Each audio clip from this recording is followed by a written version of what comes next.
ketika kita divonis di sakaratul maut akan menjadi penduduk neraka, maka dimulai dengan pemandangan yang didampakkan oleh malaikat, pemandangan neraka, sehingga menyebabkan rasa takut luar biasa.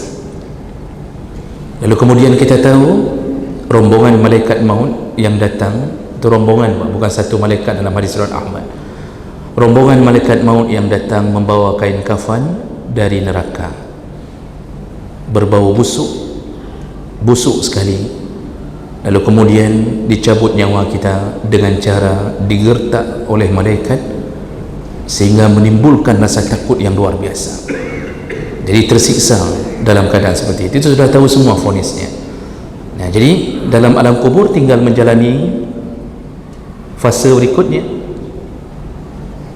Jadi untuk apa juga yaumul hisab? Orang-orang yang sering hari ini berhubungan dengan kredit pinjam yang berbunga, yang tidak sadar-sadar hari ini sampai harus ke Medan untuk berurusan dengan itu. Ada yang hari ini menulis di kantornya syariah, tulis besar-besar syariah, but di dalam, Masya Allah, nama syariah, tapi Assalamualaikum warahmatullahi wabarakatuh. Anda rindu mendengarkan kajian-kajian dari ustadz-ustadz kita dari Aceh? Kunjungi channel YouTube Maulizul Akbar NAD, subscribe, like, share, komen.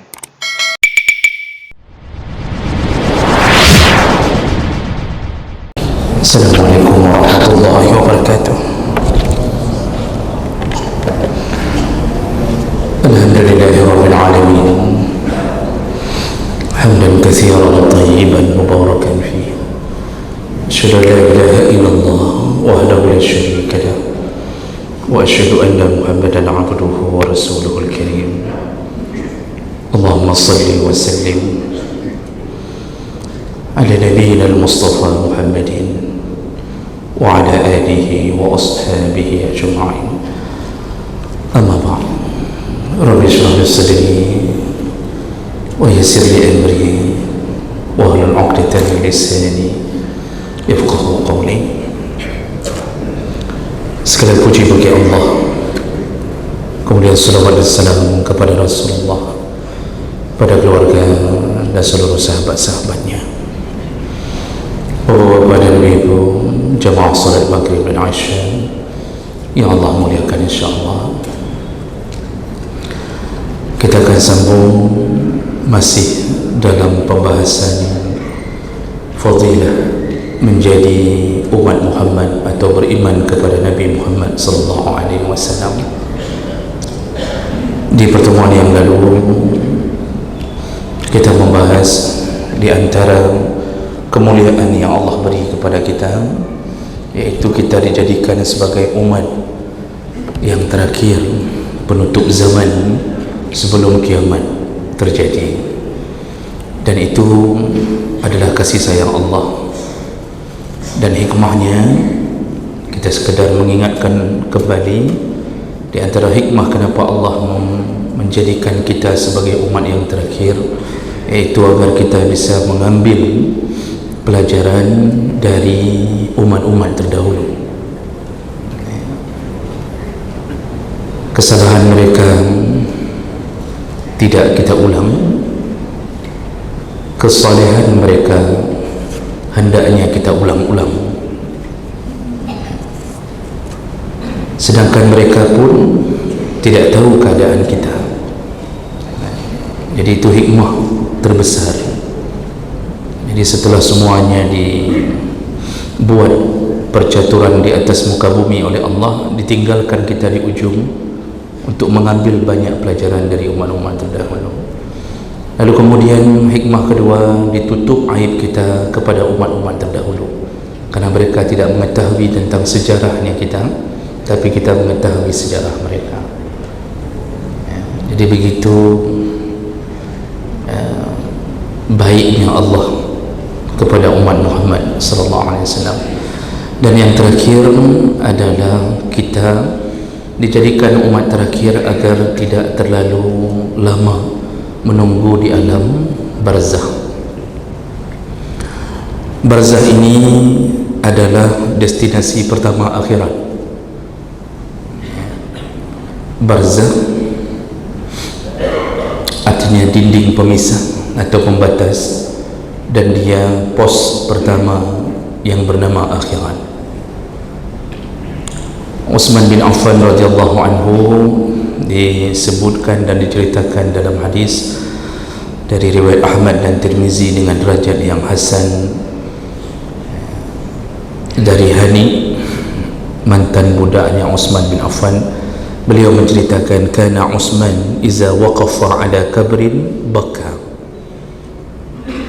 Sahabat Utsman bin Affan radhiyallahu anhu apabila beliau berziarah ke kuburan, dan ketika sampai di area kuburan beliau menangis hatta yabulla lihyatah, sampai janggut beliau basah. Faqila lahu, lalu ada yang bertanya atau berkata kepadanya, tazkurul jannah wan nar, tuzkarul jannah wan nar, fala tabki wa tabki min hadza. Utsman, kami melihat ketika dibicarakan tentang surga dan neraka engkau tidak menangis, tapi ketika engkau mendengarkan atau melihat area perkuburan engkau menangis. Kenapa? Faqal, Utsman menjawab, inna Rasulullah sallallahu alaihi wasallam qala, karena Rasulullah berkata, innal qabra awwalu manzilin min manazilil akhirah. Jadi aku mengingat perkataan Nabi bahawa kuburan adalah rumah pertama dari rumah-rumah yang akan kita lalui di akhirat. Fa in naja minhu fama ba'dahu aisar minhu. Kalau seseorang selamat daripada fitnah kubur, artinya ketika ditanya ujian-ujian dalam kubur, dia melewatinya dengan baik, maka Allah mudahkan jalan berikutnya. Allah mudahkan jalan berikutnya kalau dia selamat dari pertanyaan kubur itu. Jadi maksudnya tentu selamat di kubur, maka selamatlah seluruh jalan menuju ke surga. Wa in lam yanju minhu, tapi kalau orang tidak selamat dari pos ini, fama ba'dahu asyaddu minhu, maka dia akan merasakan siksa yang lebih dahsyat setelah ini. Jadi kalau di kuburan tidak berhasil selamat dari semua ujian yang Allah berikan, maka selanjutnya dia tidak akan selamat. Maka penentu kita hasil, kalau bagi bahasa sekarang, bagi rapor mini, bahasa sekolah sekarang bagi rapor mini, walaupun rapornya besar tapi rapor sementara. Kalau selamat di situ, selamatlah yang lain. Wa qala Rasulullah sallallahu alaihi wasallam, lalu Rasulullah mengatakan, kata Utsman, ma ra'aitu manzaran qad illa al-qabru afdha minhu. Aku tidak pernah melihat sebuah pemandangan yang lebih mengerikan daripada kuburan. Nah, itu maksud Nabi, bukan bermakna kuburan lebih dahsyat daripada neraka, tapi pandangan yang paling menakutkan pertama adalah kuburan. Di situ kita akan merasakan rasa takut luar biasa. Di situ kita menerima semua hasil amal kita. Dan sekali lagi perlu kita ulang bahawa kita ini sudah mengetahui nasib kita dari awal sakaratul maut, apakah kita surga dan neraka atau neraka. Di alam kubur kita hanya melanjutkan apa yang diberi informasi ketika sakaratul maut, karena ada hadis Nabi sallallahu alaihi wasallam, kalau hamba itu mukmin dan akan selamat dari awal sakaratul maut, itu sudah diberi kabar gembira. Yang pertama, dinampakkan pemandangan surga yang membuat dia tenang hatinya walaupun merasakan sakarat. Yang kedua, dia bisa lihat rombongan malaikat yang datang, itu membawa kain kafan dari surga, wanginya wangi surga, kasturi, dan dia dicabut nyawanya dengan dipercepat oleh malaikat walaupun mengalami sakit. Kata Nabi dalam hadis riwayat Ahmad, dicabut bagaikan air yang keluar dari mulut jarit. Itu semua tanda-tanda kita sudah tahu kita akan selamat. Sebaliknya, ketika kita divonis di sakaratul maut akan menjadi penduduk neraka, maka dimulai dengan pemandangan yang didampakkan oleh malaikat, pemandangan neraka, sehingga menyebabkan rasa takut luar biasa. Lalu kemudian kita tahu rombongan malaikat maut yang datang, itu rombongan, bukan satu malaikat dalam hadis riwayat Ahmad. Rombongan malaikat maut yang datang membawa kain kafan dari neraka, berbau busuk sekali. Lalu kemudian dicabut nyawa kita dengan cara digertak oleh malaikat, sehingga menimbulkan rasa takut yang luar biasa. Jadi tersiksa dalam keadaan seperti itu sudah tahu semua vonisnya. Nah, jadi dalam alam kubur tinggal menjalani fase berikutnya. Jadi untuk apa juga yaumul hisab? Yaumul hisab itu bukan bukan hari untuk memvonis, tapi hari untuk menunjukkan bukti. Jadi bukan seperti pengadilan dunia yang pengadilannya belum tahu siapa salah siapa benar, bahkan sampai selesai pengadilan pun tidak tahu yang sebenarnya. Tapi hari itu hari dinampakkan bukti. Yang salah Allah nampakkan bukti ketika dia mencoba berhujjah, maka Allah nampakkan bukti-bukti, tercatat per detik semua amal, dan dia tidak taubat sampai matinya, sehingga Allah tidak maafkan dia. Oh, kalau Allah mau maafkan, lima yasha, terserah Allah. Jadi Bapak Ibu yang Allah muliakan, inilah yang membuat Utsman menangis ketika melihat pekuburan, karena dia tahu inilah ambang pintu pertama menuju ke akhirat. Selamat di situ, selamatlah berikutnya. Tidak selamat di situ, hancurlah hidup kita berikutnya. Dan dosa adalah menjadi penyebab siksa kubur. Dosa menjadi salah satu penyebab siksa kubur. Jadi ini dibuat oleh Allah Subhanahu wa taala kepada umat Muhammad, tidak terlalu lama menunggu di alam barzah itu dibandingkan dengan umat-umat terdahulu yang menunggu di alam barzah sampai datangnya tiupan sangkakala pertama. Baik, kita lanjutkan. Fadilah berikutnya, yaitu kemuliaan yang diterima oleh umat Muhammad ini adalah umat Muhammad adalah umat yang pertama yang didahulukan proses hisabnya oleh Allah Subhanahu wa taala di hari kiamat. Umat terdahulu duluan di dalam absen dunia, tapi umat Muhammad terakhir di dalam absen dunia. Ketika diuruskan oleh Allah, ternyata yang diurus lebih dahulu adalah umat yang terakhir. Seharusnya secara logika manusia kan tidak begitu kan. Seharusnya siapa yang duluan antri, ya dia mereka duluan. Siapa yang duluan meninggal, umat mana yang duluan. Seharusnya dari Nabi Adam yang hidup, anak-anak Nabi Adam, proses Habil dan Qabil dan seterusnya, semuanya diurus lebih dahulu seharusnya, setelah sekian lama menunggu.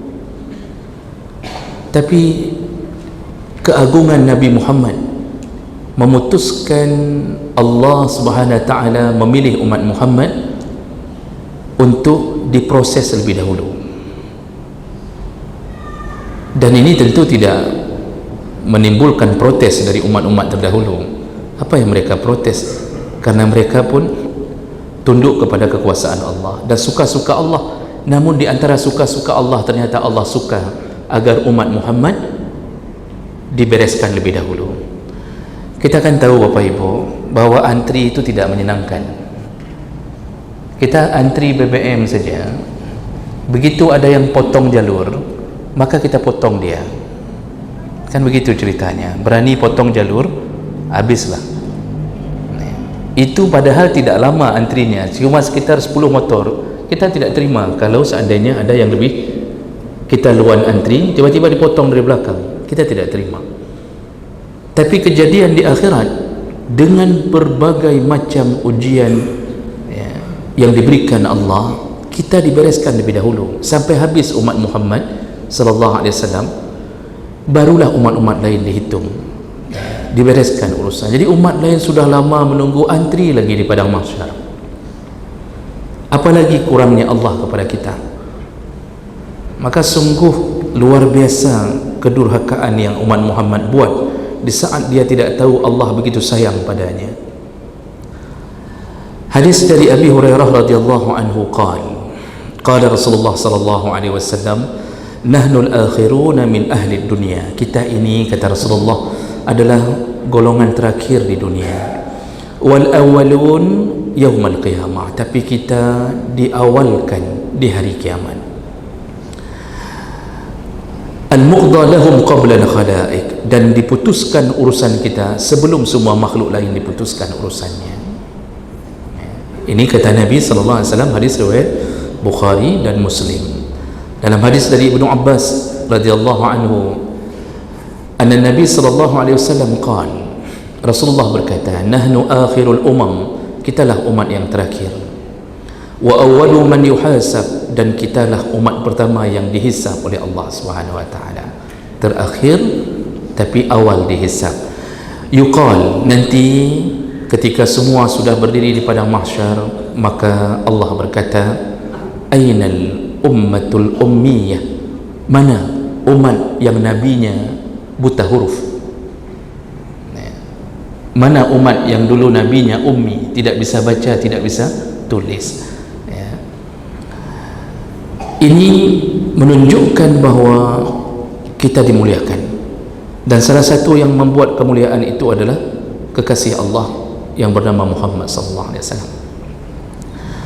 Dan ada beberapa hadis yang menyebutkan masalah hal yang sama, ya, tentang Nabi yang mengatakan bahawa kita ini didahulukan di proses di yaumul hisab nanti.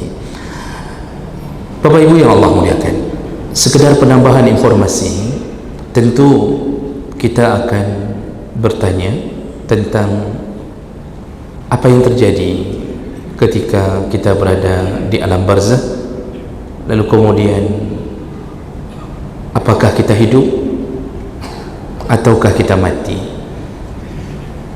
Para ulama menjawab dengan berbagai macam dalil, kita ini sebenarnya sekali hidup tetap hidup, tidak pernah mati lagi. Itu hakikatnya begitu. Sekali Allah ciptakan nama kita, dimunculkan embrio di atas nama kita, sekali hidup tidak akan pernah mati lagi.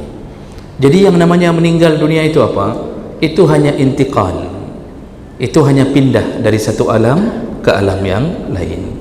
Jadi yang kita ini tidak hilang lagi. Sekali cipta langsung sampai abadi selama-lama. Perpindahan itu berkali-kali. Allah Subhanahu wa taala menyebutkan, wa kaifa takfuruna billah wa kuntum amwatan fa ahyaakum summa yumitukum summa yuhyikum summa ilaihi turja'un. Bagaimana engkau kufur kepada Allah? Nah, dimulaikanlah prosesnya. Dulu kita berada pertama di alam yang tidak tahu apa namanya, di alam yang tidak ada namanya. Kita tercipta, ada nama kita, tapi kita tidak tahu di mana alam itu. Lalu dipindahkan Allah ke dalam alam rahim, ditiupkan roh dalam alam rahim 9 bulan, yang prematur 7 bulan. Itu kehendak Allah Subhanahu wa taala. Lalu kemudian dipindahkan lagi ke alam dunia.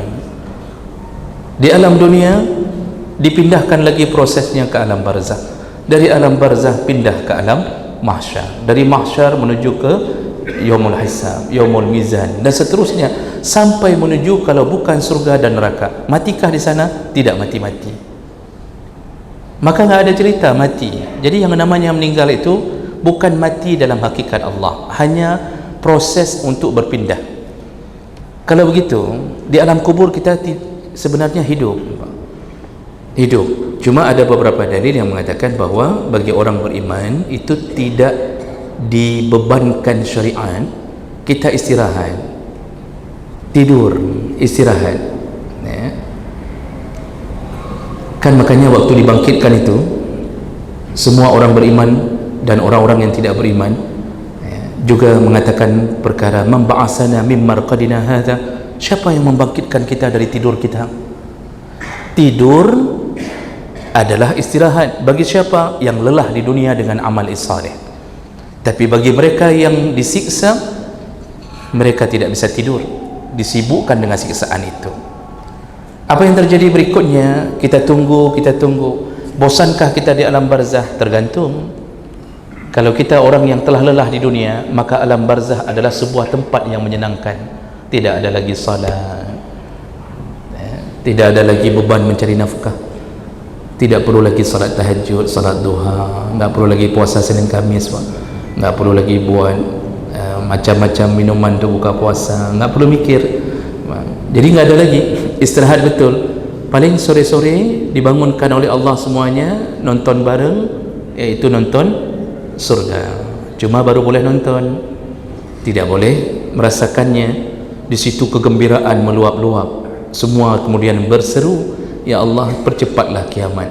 Terus menunggu, tidak bosan, karena dikirimkan Allah spring bed dari surga. Dalam hadis riwayat Ahmad, dikirimkan makanan dari surga, dikirimkan minuman dari surga, namun baru makanan dan minuman pemanasan yang sejatinya nanti di dalam surga.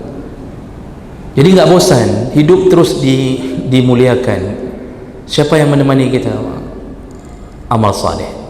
Mana istri? Istri sudah kahwin lagi. Anak sudah melupakan kita. Foto kita hanya tergantung di dinding, tidak pun pernah dilihat. Tidak pernah. Bahkan Idul Fitri mereka berkumpulkan cuma makan lontong di depan foto kita. Nggak pernah mereka mengatakan sayang ayah, seharusnya ayah ikut bersama kita. Nggak ada lagi kalimat itu. Maka tidak perlu kita habiskan terlalu hebat semua urusan dunia, kecuali kita menjadikan mereka sebagai amal saleh. Kita bahagia ketika mulut mereka mengucapkan Rabbighfirli wa li walidayya warhamhuma kama rabbayani shaghira. Itu kebahagiaan utama yang cita-cita kita buat mereka jadi dokter, kita buat jadi mereka tentara, polisi, jadi pilot, jadi penumpang, jadi macam-macam. Itu semua hari itu tidak bermakna bagi kita. Maka jangan salah-salah langkah. Hari ini hidup kita mendunia, menunggu sampai akhirnya datanglah rajifah. Nah, para ulama berbeza pendapat. Ada yang mengatakan dari alam barzah itu kita proses berikutnya menuju ke yaumul hisab ini, mana kita yang pertama sekali dihisab di padang mahsyar. Itu ada yang berpendapat 3 kali tiupan, yaitu tiupan yang mengejutkan as-sa'iq, kemudian rajifah, kemudian radifah.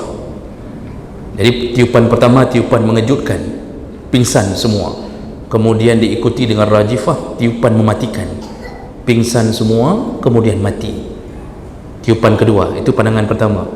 Kemudian diikuti dengan radifah, tatba'uhar radifah, yaitu tiupan yang membangkitkan kembali. Tapi jumhur ulama mengatakan hanya ada 2 tiupan. Jadi hanya tiupan pertama mematikan, semua wajib mati. Di situ semua melalui alam barzah. Penduduk terakhir hari kiamat harus mati, sebelum kiamat harus mati. Setelah itu semua sepi, tidak ada kehidupan, semua berada di alam barzah menunggu proses berikutnya. Berapa lama kita tunggu? Wallahu alam. Wallahu alam. Tidak ada dalil yang menyebutkan khusus tentang proses penungguan itu. Cuma ada riwayat dari Abu Hurairah yang mengatakan dari tiupan pertama menuju ke tiupan kedua, Abu Hurairah ditanya, berapa lama ya yang kau tahu ya Abu Hurairah? Kata Abu Hurairah, aku mendengar Rasulullah mengatakan 40, 40 katanya. Ditanya oleh sahabat, 40 apa? 40 apa? 40 hari kah? 40 yauman? Kata Abu Hurairah, aku tidak tahu. 40 syahran? Aku tidak tahu. Kata Abu Hurairah, apakah 40 bulan ya Abu Hurairah? Tidak tahu. Apakah 40 tahun? Aku tidak tahu, kata Abu Hurairah. Yang pasti Nabi tidak menceritakan berapa lama dari tiupan pertama ke tiupan kedua. Hanya bahasa dalam hadis itu 40. Wallahu a'lam. Lalu ditiuplah sangkakala yang kedua. Ketika ditiup sangkakala yang kedua, bangkitlah kita dalam keadaan hufatan uratan ghurla, kata Nabi, tuhsyaruna yaumal qiyamah dalam hadis dari Aisyah radhiyallahu anha, engkau bangkit dalam keadaan tidak bersandal, telanjang, dan tidak berkhitan. Tidak pakai sandal, karena kebanggaan kita hari ini adalah dengan salah satunya dengan pakaian sandal. Telanjang, kemudian ghurla, tidak berkhitan. Jadi kembali semula jadi.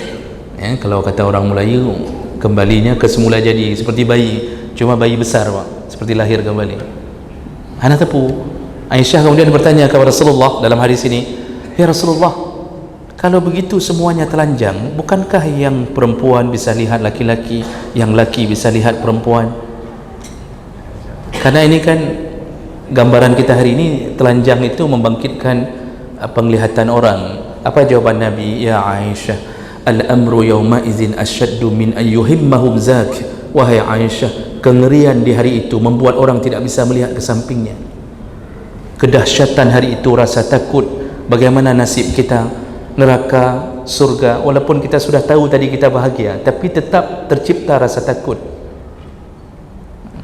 Diturunkan matahari 1 mil, kata Rasulullah. Jadi begitu bangkit, kondisi pertamanya kita bangkit begitu, lalu tidak lama bangkit, kata Abu Hurairah dalam hadis, bangkitnya kita, kata Nabi dari hadis Abu Hurairah tadi, itu di atas sebuah permukaan seperti roti yang berwarna putih yang tipis. Jadi kita berada di atas satu daratan baru, tidak ada satu helai pun, tidak ada satu daun atau satu rumput pun yang tersisa, lempang, tanahnya begitu, kata Nabi. Lalu kemudian setelah bangkit, turunlah hujan gerimis. Jadi kita ini bangkit di bawah hujan gerimis.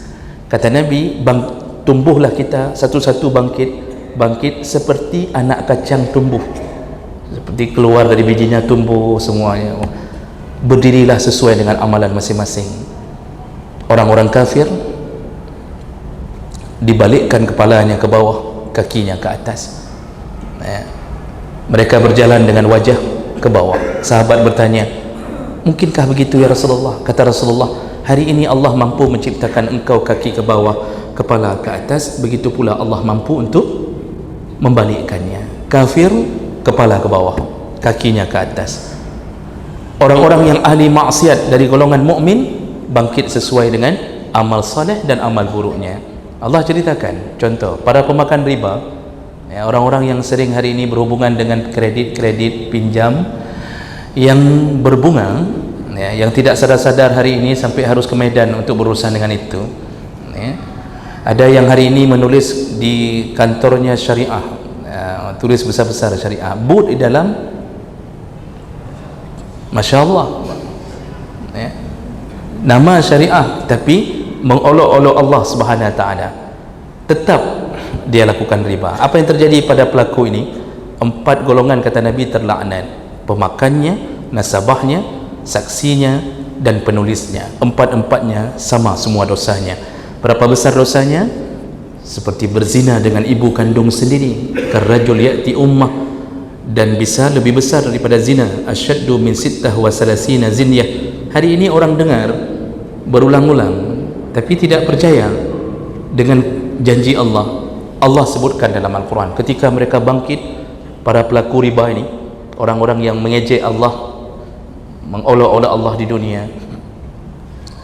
Alladzina ya'kuluna riba la yaqumun illa kama yaqumu alladhi yatakhabbathu asy-syaitan minal mas.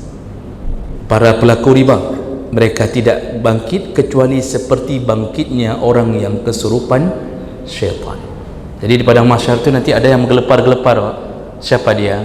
Mereka lah yang dulu berhubungan dengan riba, mereka yang dulu mengenal adira. Jadi bersama-sama adira itu semua itu nanti itu, yang FIF syariah, peduk nan syariah, but nyansi. Yang hari ini merasa rumah sewa tidak layak tinggal, pinginnya rumah segera, rumah sendiri, lalu kemudian pinjam 200 juta, dibebankan bayar 250 juta tanpa proses murabahah, tanpa proses mudharabah, tidak ada proses syariat di dalamnya. Tunggu saja bangkit seperti bangkit kesurupan syaitan. Ini tergantung amal soleh masing-masing. Begitu keadaan kita nanti. Setelah itu berdiri di padang mahsyar. Ada hadis yang menyebutkan berdiri saja, jadi nggak ada cerita duduk, itu berdiri saja menunggu proses. Berapa lama? Kata Rasulullah dalam salah satu hadis, yaitu 50.000 tahun. 50.000 tahun. Nah, ketika berdiri itulah diturunkan matahari 1 mil, kata Rasulullah, 1 mil. Lalu perawi hadis mengatakan, aku tidak faham dan tidak tahu yang dimaksud Rasulullah 1 mil apa. Apakah 1 mil jarak satuan di muka bumi, atau 1 mil pencolek celak?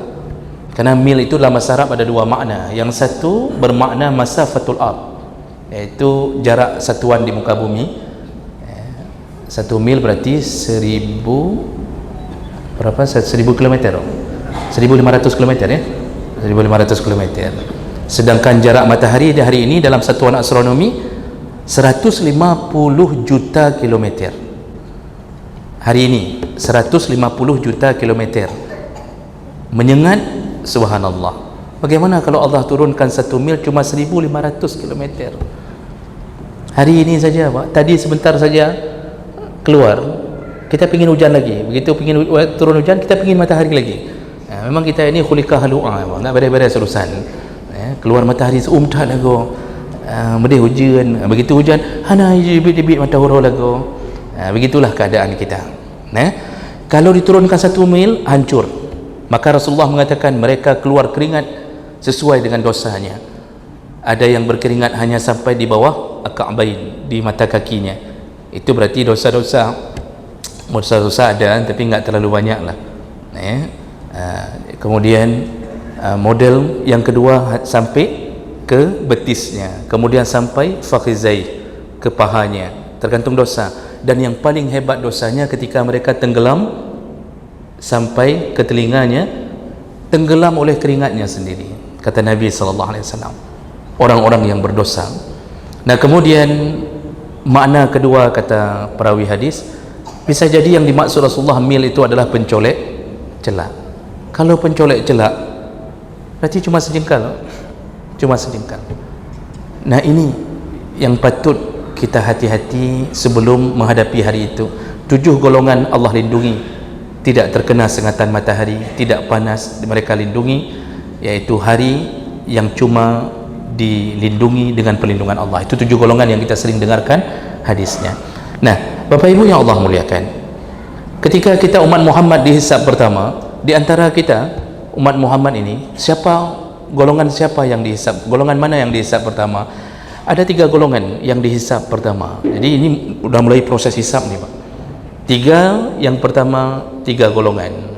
Rasulullah menyebutkan dalam hadis Abi Hurairah radhiyallahu anhu, itu hadis dengan derajat yang sahih, diriwayatkan hampir semua ahlul hadis, termasuk riwayat Bukhari Muslim. Kata Rasulullah, inna awalan nas yuqda yawmal qiyamah alaihi rajulun istashhada fa'ata bihi fa'arrafahu ni'amahu fa'arafaha qala fama amilta fiha.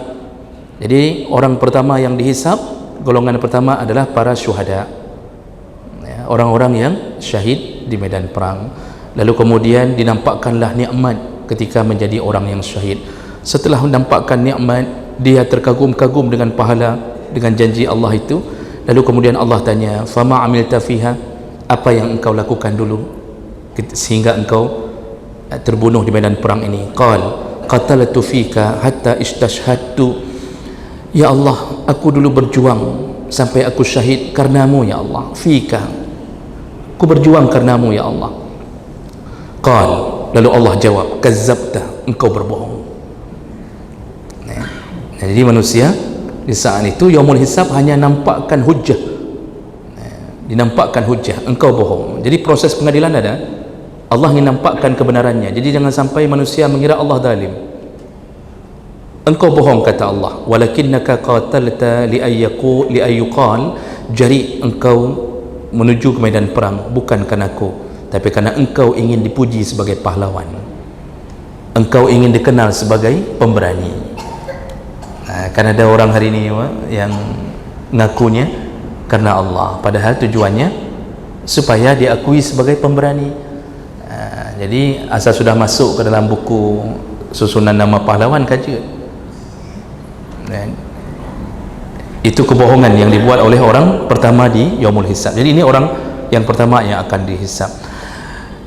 Faqad qila summa amara bihi fasuhiba ala wajhihi hatta alqa fin nar. Lalu kemudian dia diseret dengan wajahnya. Artinya wajahnya diletakkan di bawah oleh malaikat, kakinya dipegang ke atas. Ini orang yang pernah syahid dan merasa syahid di atas dunia. Lalu kata Allah, campakkan dia ke neraka. Ini orang yang pertama. Kalau Nabi mengatakan ini, inilah yang terjadi. Jadi kita mengira semua orang syahid. Tidak, Bapak Ibu. Tidak ada syahid kalau perang demi membela suku. Tidak ada konflik membela suku dengan niat membela suku, tidak ada syahid walaupun meninggal dalam keadaan hujan rintik-rintik. Karena orangnya atai kau hujan rintik-rintik ka syahid. Tidak ada syahid membela tanah air kalau tidak berhubungan dengan membela agama. Tidak ada. Walaupun NKRI harga mati, tapi kalau tidak ada urusan yang membela agama, engkau mati dalam keadaan bukan syahid. Apalagi sebelum mati tidak pernah solat.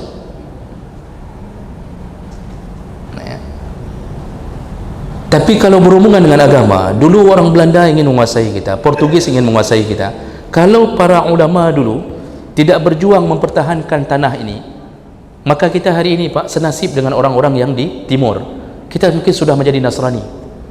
Maka orang dulu walaupun belanya namanya membela Aceh, membela Indonesia, tapi dulu dibarengi dengan rasa takut kalau dikuasai Belanda, maka kita hari ini akan kalah di Piala Dunia. Jadi hati-hati dengan perasaan seakan-akan syahid.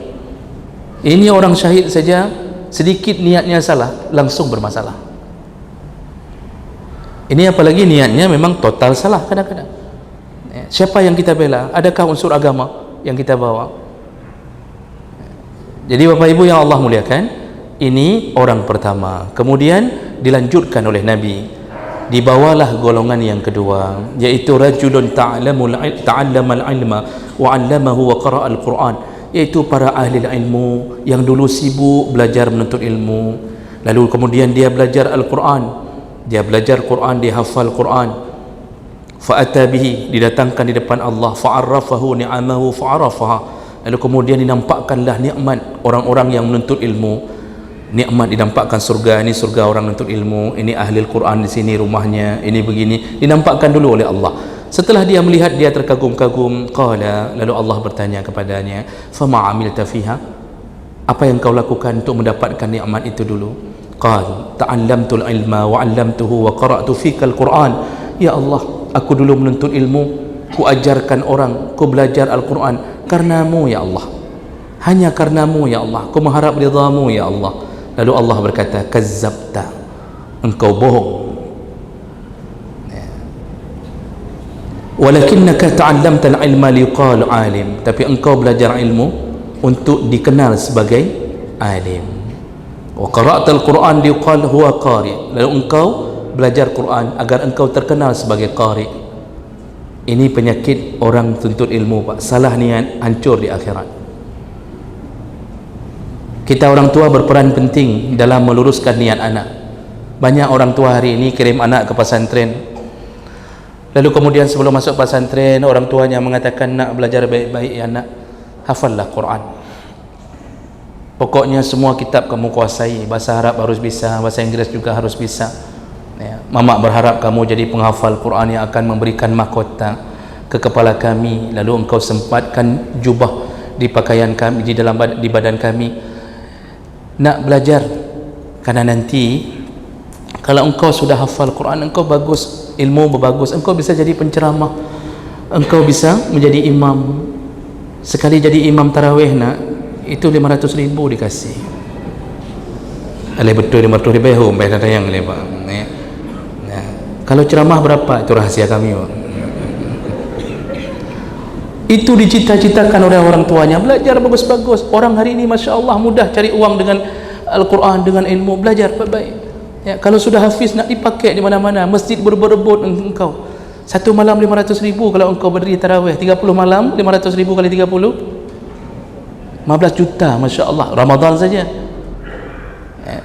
Itu belum lagi undangan ini, undangan itu dicita-citakan pada anaknya, sehingga terbayang-bayang dalam kepala anak, hafal Quran, demi mudah dapat amplop. Itulah nanti mereka ketika berhadapan dengan Allah, apa yang kau lakukan dulu demi Al-Quran ini. Ternyata Allah bongkar hati kita, innahu alimun bizatis sudur. Allah tahu bisikan dalam hati yang paling dalam. Kata Allah, engkau bohong, engkau belajar ilmu 10 tahun di pesantren agar engkau dikenal oleh masyarakat, engkau alim, engkau layak disebut sebagai ulama. Makanya hari ini salah satu penyakit orang berilmu adalah bangga ketika disebut sebagai orang yang alim, dicium tangannya, dibulak-balik tangannya, marah, tersinggung kalau datang ke walimah tidak dihidangkan.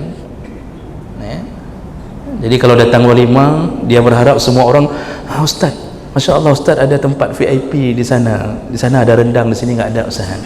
Ya, Ustaz di sana, makanya Ustaz nggak ada yang kurus gara-gara model-model begitu. Tapi begitu nggak dihidangkan, oh dia duduk, dia berdiri dalam antri, wajahnya mulai merengut, merasa marah, merasa orang kok nggak hormat sama saya. So nyo dong kau ulama hidup semawanya. Apakah hanya dihormat long bacut pi? Ada yang ngambek, Pak. Yang lebih parah, datang takziah ke tempat orang meninggal, nggak dihidang marah. Orang-orang meninggal rasanya mau nampar dia, Pak. Seharusnya kita yang bawa makan, kita yang muliakan orang yang sedang ditimpa kesusahan. Seharusnya kita. Ini kita datang berdoa 15 menit, kemudian kita minta dimuliakan oleh keluarga yang sedang bersedih. Bahkan mereka tidak sempat pun untuk kering air matanya, disibukkan dengan telur lado. Ya. Oh, gola mabih hokanya atalamah nyo kabeh boh manok gimana cara? Ini dah habis telur ya peluang, sedang meninggal, sedang hari meninggal, hari bersedih, hari dia lari-lari cari telur. Marah ketika tidak dihidangkan, subhanallah, ngambek. Pulang dengan rombongan, nanti kasih tahu satu kampung hana adab tagai. Ngan ustaz lagi ni pegat. Masya Allah, ingin dihormati sebagai alim, hancurlah hidupnya di akhirat nanti. Maka di ujung hadis Nabi katakan, diseret wajahnya, dicampakkan ke dalam neraka Allah Subhanahu Wa Taala. Ini proses hisab, belum habis, Pak. Ya, belum habis hisabnya. Nanti kita sambung hisabnya di minggu yang akan datang, insya-Allah. Ya. Demikian, mudah-mudahan bermanfaat untuk renungan kita apa yang terjadi pada kita nanti. Subhanakallahumma bihamdik, asyhadu an la ilaha illa anta, astaghfiruka wa atubu ilaik. Wassalamualaikum warahmatullahi wabarakatuh.